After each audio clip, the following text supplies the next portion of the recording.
Acompáñenos a tener una mirada cercana a los temas relevantes. A partir de este momento, hacemos Zoom.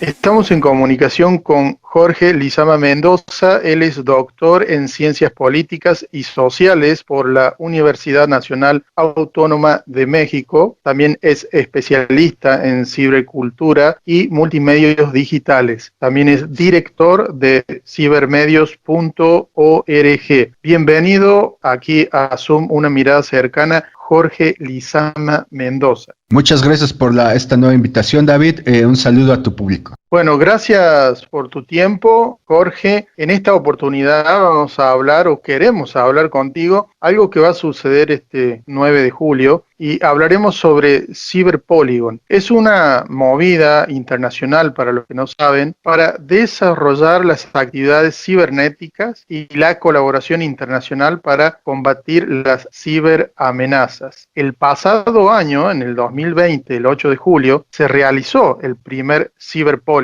organizado por Klaus Schwab, el director del Foro Económico Mundial. Se reunieron para practicar la respuesta a un ataque destinado a piratear datos de empresas, pero este año, en el 2021, el 9 de julio, el Foro Económico Mundial también se reunirá en este evento llamado CyberPolygon y tratarán temas como, por ejemplo, cómo evitar una epidemia cibernética en este tiempo. El Foro Económico Mundial simulará un ataque cibernético global y esto lo llama CyberPolygon. Jorge, ¿qué nos puedes comentar de esto? Bueno, yo creo que lo has explicado muy bien, a grosso modo, lo que es el evento. A mí me gustaría esta idea de siempre proponer lo que hay atrás y lo que hay adelante de este evento. Y yo creo que ahí podemos ver hacia dónde van estos nuevos ejercicios, estos meros demos globalistas. Ahora ya atacando ya no solo la información en Internet, sino los sistemas informáticos a nivel internacional, de las presas, de la energía, de los servicios. Entonces yo creo que lo que veo de antecedentes de este CyberPolygon es la pandemia. ¿Qué tiene que ver uno con otro? Bueno, pues que es una réplica de la pandemia, pero ahora a nivel digital. Así como la pandemia, desde mi punto de vista, por supuesto, ya ha cumplido su etapa. Ya pasó su etapa la pandemia, ¿no? Ya logró su objetivo. Ahora todo el mundo, si te fijas, habla de vacunarse. Ya los medios no hablan de muertos, ya no generan terror. Ahora todo es ya la vacuna, ¿no? Entonces, yo creo que la pandemia ya cumplió su objetivo. El COVID ya cumplió su objetivo. Bueno, sigamos generándole miedo a la gente. Ahora por medios digitales. Pero ahora ya no se trata solamente de la información de alguien a quien le roban datos, la información tuya o mía. Ahora trata de apagar incluso un país, los suministros de carne, los suministros de gas para un país. Estamos viendo ya entonces cómo estamos pasando de una Internet que antes era una guerra informativa, otra Internet que era una guerra para agarrar los datos del sujeto, ahora a una Internet que ya se vuelve geoestratégica en los suministros energéticos y de servicios a nivel mundial. Yo creo que esa es una primera mirada de lo que yo vería como un antecedente muy importante. Y si me permites, David, recuerda que me puedes interrumpir cuando tú quieras. Otra cosa que veo también muy que me llama demasiado la atención en las noticias que yo he visto es que CyberPolygon tiene algo muy interesante. Hay mucha ingeniería lingüística en todo esto. ¿A qué me refiero con ingeniería lingüística? Esta idea de utilizar palabras clave que van a hacer que la gente tenga atención en un punto y se olvide de lo demás. Me llama mucho a mí que muchas noticias que yo he leído de este evento hablan el peligro de los hackers, ¿no? El hacker como alguien peligroso. Y si nos vamos a esta idea de la ingeniería lingüística, pues al hacker se le entiende, o al menos lo dejan así la mayoría de medios noticiosos, como un lobo solitario. Una persona como tú, como yo, alguien que puede estar en su casa y que puede destrozar casi el mundo, como la película famosa de los 80, Juegos de Guerra. Pero aquí ya no estamos hablando de hackers. Ningún hacker a nivel doméstico, a nivel aldeano, tiene la posibilidad de destrozar los servicios informáticos de un país. Aquí estamos hablando entonces ya de los hermanos mayores de los hackers ATP, de amenaza persistente y avanzada. Estamos hablando ya de hackers, para hacerlo claro, David, de hackers que son financiados por por el mismo gobierno, que tienen recursos de inteligencia artificial, tienen recursos de minería de datos, tienen acceso a bots de redes sociales. Estamos hablando de ese tipo de hackers. Entonces, básicamente, ya no es el hacker lobo solitario, sino son mercenarios ciberdigitales, paramilitares al servicio de gobiernos, quienes están ya tomando la arena de Internet. Yo creo que eso es yo no he visto que nadie hable de eso, y para mí eso es lo peligroso, ¿no? Y bueno, y otro punto rápido que veo también de estos antecedentes, muy rápido. Fíjate, David, no sé si te has dado cuenta, pero empiezan a resucitar a una falsa bandera que fue creada con Obama y Hillary Clinton, y esta idea del Deep State norteamericano de los demócratas, que es el grupo Anonymous. Como yo siempre le digo, sí, Anonymous. Están resucitando a Anonymous. Hay muchos datos ya de Anonymous que empieza a resucitar cuando la muerte de George Floyd. Anonymous empieza a decir que se va a vengar de la policía. Anonymous empieza a decir que los hackers rusos van a hackear la elección norteamericana. No dice nada de que Biden hackeó las propias elecciones norteamericanas, etcétera. Incluso aquí en México Anonymous alertó de que las elecciones intermedias que hubo aquí en México iban a ser hackeadas por los hackers rusos. Entonces están resucitando a estos, perdón la expresión, yo así los veo, estos engendros mediáticos, y no es gratuito. Ellos se suman también a esta idea de Cyberpolygon, ¿no? Es decir, si no son los hackers lobos solitarios, o es Anonymous, o es otro más, están creando todo un abanico de posibilidades para que aceptemos estos ejercicios totalmente totalitarios de Internet como normales. Y bueno, creo que hasta ahí me quedaría con esta primera parte. Exacto, Jorge. Cuando me enteré de este Cyberpolygon hace un tiempo, no pude dejar de pensar en cuanto al paralelo que tiene con el simulacro de pandemia que presentó Bill Gates el 18 de octubre del 2019, cuyo nombre fue Evento 201 y se realizó en Nueva York. Se trató de un ejercicio precisamente, igual que el de Cyberpolygon, un ejercicio de pandemia de alto nivel, y mira estos detalles. Fue desarrollado por el Centro de Seguridad de Salud de la Universidad Johns Hopkins, la misma que desarrolla el mapa de muertos y contagios del coronavirus en tiempo real, y también el Foro Económico Mundial y la Fundación de Bill y Melinda Gates. ¿No es curioso lo que sucederá en este próximo Cyberpolygon, este 9 de julio, teniendo en cuenta lo que sucedió en aquella oportunidad con el simulacro de la pandemia que presentó Bill Gates? Muy inteligente y muy astuta la asociación novia que hace, sí. A mí eso me gusta mucho, que hayas propuesto eso. Yo lo veo, coincido totalmente contigo. La gente que controla el Big Pharma, Bill Gates, Vanguard Group, BlackRock, etcétera, que tienen a todos los grandes dueños de las Big Pharma, son también los dueños del GAFAT. Y no solo los dueños del GAFAT, también son los dueños de IBM, los dueños de Oracle, los dueños de Cisco System para las redes, los dueños de Intel. Curiosamente, ellos mismos generan esta idea, este primer simulacro de la pandemia, y ahora están replicando el ejercicio, este primer simulacro de pandemia digital. Fíjate, la gente que yo veo de los socios que están trabajando con Cyberpolygon, IBM, Interpol, la ICANN, que es la Corporación de Nombres y Dominios de Internet, que desde hace mucho tiempo ya está totalmente entregada e infiltrada al globalismo, Microsoft, Amazon, todo lo que tú estás diciendo cuadra perfectamente con esto.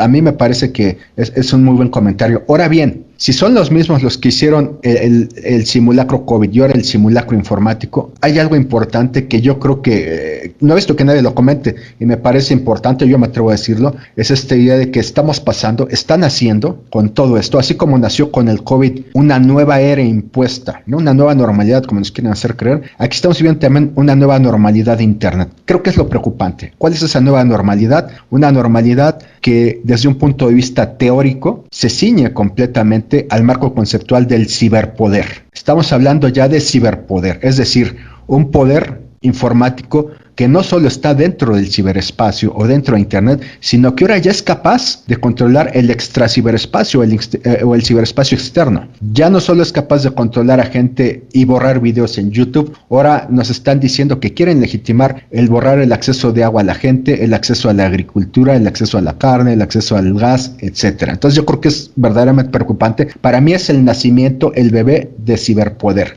Ahora bien, ¿por qué es el nacimiento del ciberpoder? Ya que lo expliqué brevemente rápidamente, porque hay que recordar que a nivel internacional hay una guerra muy interesante ahorita, una ciberguerra contra el bloque chino y ruso por parte de Estados Unidos. Sabemos que Biden ha criminalizado a Putin. Putin a su vez ha respondido poniendo peros y trabas a esta idea del Banco de Fondos Internacionales en cuanto al patrón oro. Entonces hay una guerra muy importante y creo que en este ciberpoder el atlantismo masónico sionista se está preparando contra China y Rusia en un primer sentido, es decir, yo entiendo, Cyberpolygon, prepárate contra tus enemigos externos, que sabemos que comunismo y capitalismo pues, vienen casi financiados por la misma facción, nada más que encontrada en sus posibilidades. Pero también creo que Cyberpolygon tiene que ver con empezar, ahora sí de veras, a apagar en Internet a cualquier adversario, a cualquiera que se oponga a esta idea del nuevo orden mundial, ya de manera definitiva. Entonces creo que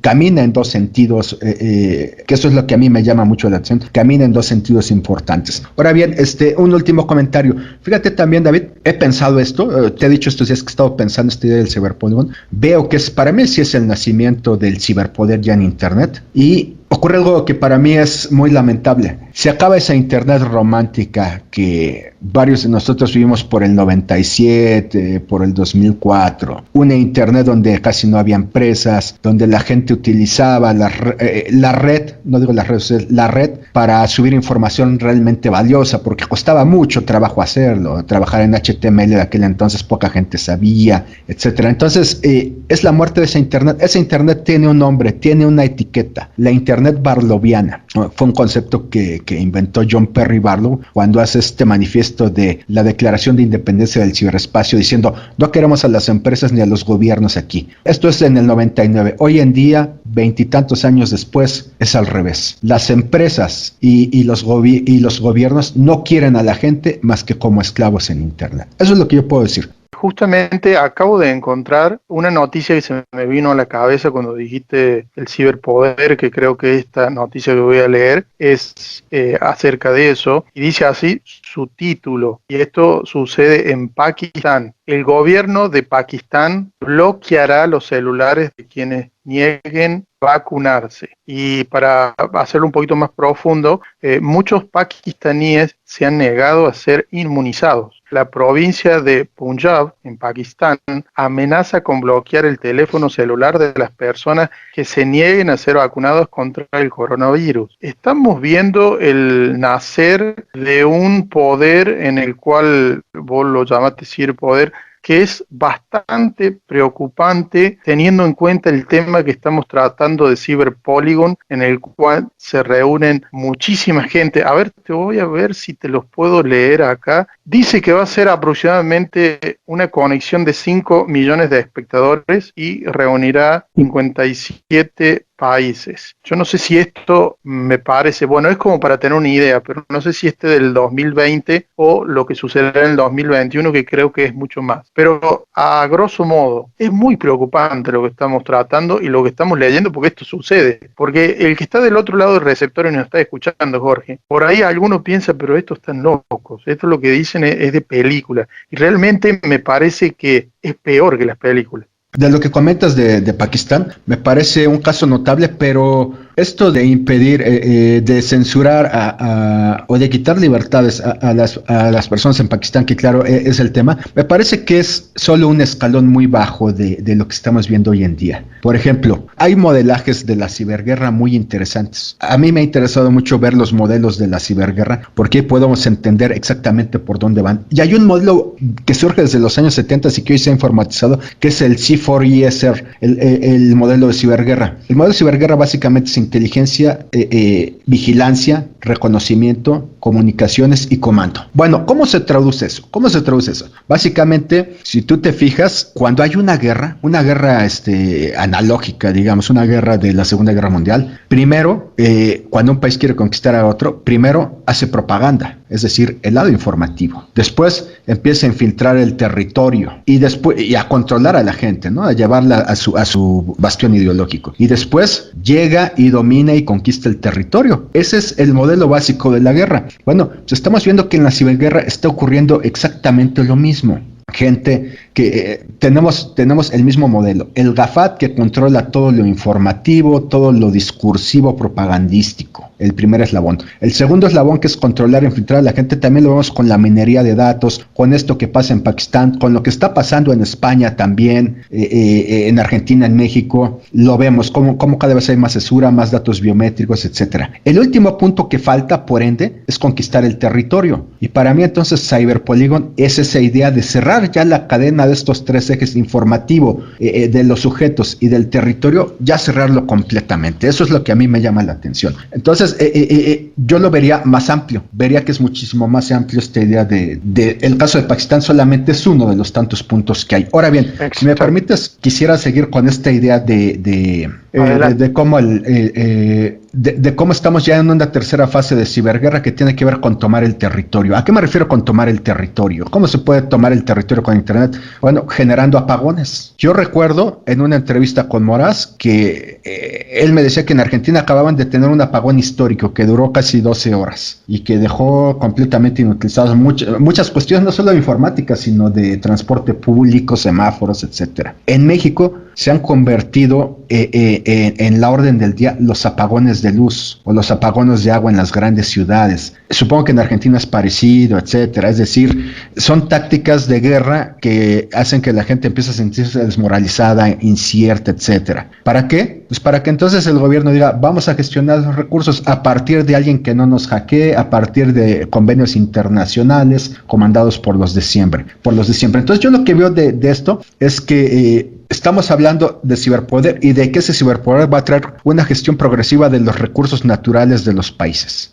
¿A qué me refiero con esta? A que los sistemas de control de las presas de un país, etcétera, van a pasar a formar parte de una especie de certificación internacional que estos globalistas van a empezar a gerenciar, etcétera. Y eso me parece altamente prohibido. Sí, porque ya no estamos en delimitar los límites del discurso, sino ahora en un país que se porte mal o que queramos desestabilizar, porque no solo los países se portan mal en contra del globalista, a veces, aunque se porten bien, los quieren desestabilizar para empobrecerlos y para usufructar esas pocas propiedades que tiene la clase media y llevarlas al globalismo. Bueno, pues ahora vamos a delimitar los límites de la energía, de la sanidad, etcétera. Creo que ese es el peligro que yo veo muy importante. Y fíjate, y tienen todo para hacerlo. Un último punto, tienen todo para hacerlo. A mí siempre me ha llamado la atención cómo Google empezó siendo un buscador. Y hoy en día Google es mucho más que un buscador. Fíjate, si estamos hablando que